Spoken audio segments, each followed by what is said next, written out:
Hello everyone मोर अन्यटा video আকৌ স্বাগতম জনাইছো এই আগৰ ভিডিওত আপোনালোকক দেখুৱাইছিলো ষ্টেচন আহি পাইছো তাৰ পৰা আমি আহি ইয়া পালো আশ্ৰম যত আমি থাকিম তাতে অকমান ফ্ৰেছ হৈ মেলি আমি ইয়া খানা দিলে কাবলি বুটৰ ঘুগুনি দৈ আলু পৰঠা ইমান যে টেষ্টি হৈছিল না খাবলৈ আৰু দৈটো তে গাখীৰবোৰ ধুনীয়া হয় ন দৈ হওক মিঠাই হওক বিৰাট টেষ্টি হয় খাবলৈ তাৰছত খাই বৈ আমি অকনমান ফ্ৰেছ হৈ তাৰ পৰা আমি গংগা ঘাটত গা ধুবলৈ ওলাই গলো গাধুবৰ কাৰণে মানুহখিনি আচলতে আমি একেলগে 70 জন মানুহ গৈছিলোঁ গ্ৰুপত কিন্তু মানুহখিনি ভাগ হৈ গ'ল মোৰ লগত আৰু তিনিজনী ভণ্টি আৰু মই আমি এনেকৈ টেম্পুতেই গ'লোঁ ইয়া গংগা ঘাটৰ লগত সেইটো হৈছে মেইন হাইৱে আৰু এইফালে আপোনাৰ এইটো যিটো ৰাস্তাৰে আমি গৈ আছোঁ সেইটোৰে আপোনাৰ গংগা ঘাটলৈ যোৱাৰ ৰাস্তা তো মোৰ লগত আহা ভণ্টিকেইজনী এইকেইজনী ইহঁত তিনিজনী আৰু মই আমি পূৰা গৈ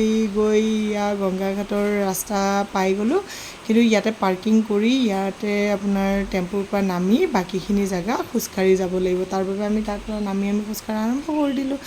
এয়া একদম প্ৰচণ্ড ৰ'দ ছাতিটো লৈ গৈছিলোঁ বুলিহে তাতে ব্যৱহাৰ হ'ল আৰু গৰমটো বহুত বেছি অসমৰ পৰা যাওঁতে হয়তো ইমান গৰম নাছিলে তাতে বহুত বেছি গৰম পাই গ'লোঁ আমি তাৰ পাছত আমি খুচকাৰি গৈ আছোঁ গৈ থাকোঁতে এনেতে দেখা পালোঁ এজন দোকানীয়ে ষ্ট্ৰবেৰী থৈ দিছে খাবলৈ যাম বুলি ভাবিছিল দেই মানুহজনে কিন্তু ভিডিও উঠাবই গ'লোঁ তো খং কৰিছে পিছত কিন্তু আহোঁতে বাৰু উভতি আহোঁতে খাইছোঁ দেই তাৰে পাছত আমি ইয়া খুচকাৰি গৈ আছোঁ গংগা ঘাট দেখা পাম আৰু দেই ইয়া গংগা পানী ভাল লাগে দেই ইমান ধুনীয়া লাগে আৰু মানুহবোৰ দেখিছেনে ইমান মানুহ একদম যেতিয়াই গৈছোঁ এইটো তৃতীয়বাৰ তথাপিও মানে যিমানবাৰেই গৈছোঁ এতিয়ালৈকে সদায় ভিৰে আছে আৰু পানী বাঢ়িছে দেখিছেনে বহুত পানী হৈছে তাৰ পাছত আমি গা ধুবলৈ ইয়া ঘাটৰ ফালে নামি গৈ আছোঁ আৰু এইবোৰ সৰু সৰু গেলানবোৰ দেখিছে যে তাতে আপুনি গংগাজল ভৰাই লৈ আহিব পাৰে ঘৰৰ কাৰণে সেইকেইটা কিনি লৈ তাতে ধুনীয়াকৈ পানী ভৰাই লৈ আহিব পাৰে মন্দিৰৰ কাৰণে ফুল যি সকলো ধৰণৰ ব্যৱস্থাই তাতে আছে তাৰে পাছত আমি ধুনীয়াকৈ গংগা মাৰ কাৰণে আৰতি দিবৰ কাৰণে ফুল চাকি এইবোৰ কিনি লৈ ধুনীয়াকৈ সেৱা জনাই গা ধোৱাৰ কাৰণে আগবঢ়াই লৈছোঁ আচলতে প্ৰথমতে গা ধোৱাৰ আগতে যিমান হ'লেও ভয় লাগে দেই পানীৰ সোঁতটো বহুত বেছি দেখিছে নে চিকলি এৰি দিয়া নাই চিকলিডালেই তাতে মই অস্ত্ৰ হিচাপে লৈছোঁ আৰু উপায় নাই কাৰণ কিবা কাৰণত পিছলৈ আৰু মই যিখিনি থিয় হৈ আছোঁ ন তাতে আপোনাৰ চিৰি আছে তললৈ 4-5টামান চিৰি আছে কিন্তু মানে এতিয়া দেখাই নাপায় একদম এইটো চিৰিয়ে দেখা পায় পূৰা গা ধুইছোঁ আৰু একদম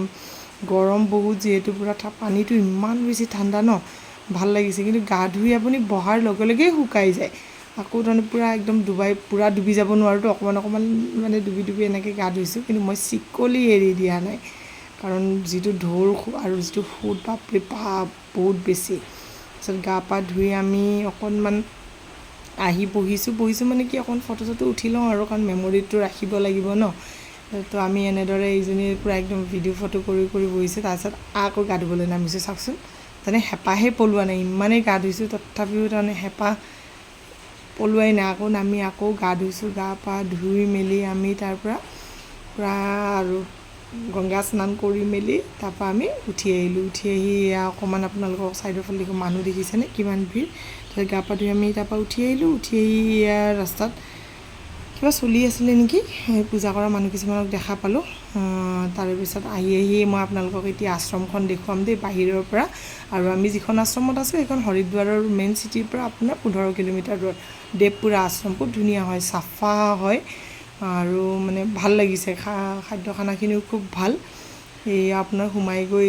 ইফালে আপোনাৰ আৰু এই ড্ৰামকেইটা হাতত দেখিছে যে এইকেইটাতে আমি গংগাৰ পানী আনিছোঁ দেই কঢ়িয়াই একদম নক'ব আৰু কাৰণ বহুতক লাগে বোলে দিবও লাগিব সেইকাৰণে লৈ আহিছোঁ এই আশ্ৰমৰ ভিতৰ এইখন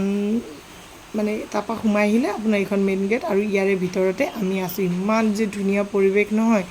তাৰপাছত ইয়াতে সোমাই মেলি অকণমান ফ্ৰেছ হৈ খানা দিলে আৰু তাতে যিহেতু নিৰামিষেই চলে আমি নিৰামিষেই খালোঁ আৰু খাই বৈ অকণমান ৰেষ্ট লৈ আকৌ পিছবেলা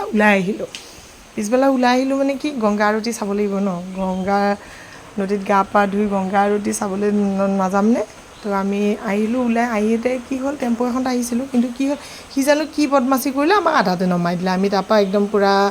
আগবেলা যিমান খোজকাঢ়িছিলোঁ এতিয়া আমি 1 ঘণ্টামানে খোজকাঢ়িলোঁ চাগে কাঢ়ি মেলি এয়া গংগা ঘাট আহি পালোঁ আৰু ইয়াত দেখিছেনে পানী ওলাইছে ইয়াতে ভৰিবোৰ ধুই ধুনীয়াকৈ আমাৰ নিচিনা ইয়াতে টেপ কৰি মানে দিয়া নাই আৰু এনেকৈ পানী দি থৈ দিয়ে মানুহ গছকি গৈ পাৰ হৈ ধুই গ'লেই হ'ল আৰু ইয়াত চাওক মানুহৰ ভিৰ বহুত বেছি মানুহ গংগা আৰতিৰ সময়ত আৰু এতিয়া বাজিছে আপোনাৰ 6:30 7টা পাছত হ'ব আপোনাৰ গংগা আৰতি তাৰপৰা মানুহবোৰ অলৰেডি আহি বহিয়ে গৈছে তো আমিও বহাৰ বাবে জেগা বিচাৰি আছোঁ, পোৱাই নাই। ইমান ভিৰ যিহেতু ক'ত কপকৈ পাম, 7টা বাজুৱে হ'ব, তথাপিও আমি জেগা পোৱাই নাছিলোঁ। তাৰপিছত বিচাৰি আছোঁ, তেন্তে থাকে নহয় মানুহ কিছুমান, তেখেতে আহি ক'লে আৰু জেগা উলিয়াই দিব, কিন্তু নাই, তেওঁ নোৱাৰিলে। আমি নিজেই উলিয়ালোঁ, পিছত গৈ উলিয়ালোঁ মানে থিয় হৈহে চালোঁ আচলতে আমি গংগা আৰতি, কাৰণ মানুহবোৰে বহি আছে, তাৰোপৰি কিছুমানে গা ধুই আছে। আমি গা নুধুলোঁ, কাৰণ কিয় আমি যিহেতু আগবেলা গা পা ধুই লৈছিলোঁৱে, সেইকাৰণে আমি গা ধোৱাৰ আৰু পিছবেলা গা ধোৱাৰ ব্যৱস্থা নকৰিলোঁ, কাৰণ দুবাৰ নোৱাৰিও, কাপোৰবোৰো কঢ়িয়াই নি থাকিব নোৱাৰি। আৰু এয়া পূজা আৰতিৰ বাবে আপোনাৰ প্ৰস্তুতি আৰম্ভ হৈ আছে। তো আমিও তাৰে মাজত আছোঁ আৰু ইফাল কৰি। তাৰে পিছত এয়া অকণমান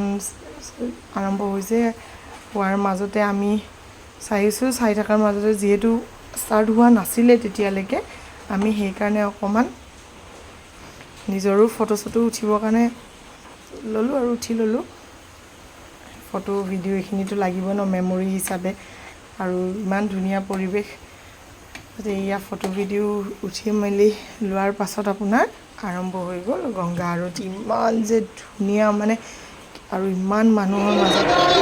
যে ধুনীয়া পৰিৱেশ, সঁচাই মানে খুব ভাল লাগিছে।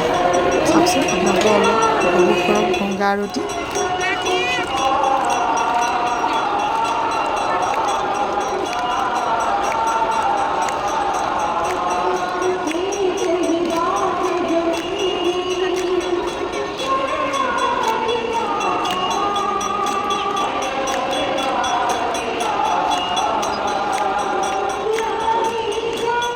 এয়া গংগা আৰতি শেষ হোৱাৰ পাছত অকণমান ইফাল কৰি মেলি আমি 8টা 7:30 তাৰ পৰা ওলাই আহিলোঁ। মানুহবোৰো লাহে যাবলৈ ধৰিছে, বহিলোঁ ঘাটত, ভাল লাগিল। তাৰপিছত আৰু বহুত বেছি গৰম আছিলে, আৰু তাতে যিহেতু গাখীৰটো বিৰাট ধুনীয়া কুলফি পালোঁ, কুলফি খাই গোটেইকেইটাই খালোঁ। খাই বৈ আমি তাৰ পৰা আজি ওলাই দিলোঁ। তো আজি ভিডিঅ'টো ইমানেই, নেক্সট ভিডিঅ'ত আপোনালোকক লগ পাম, বাই বাই।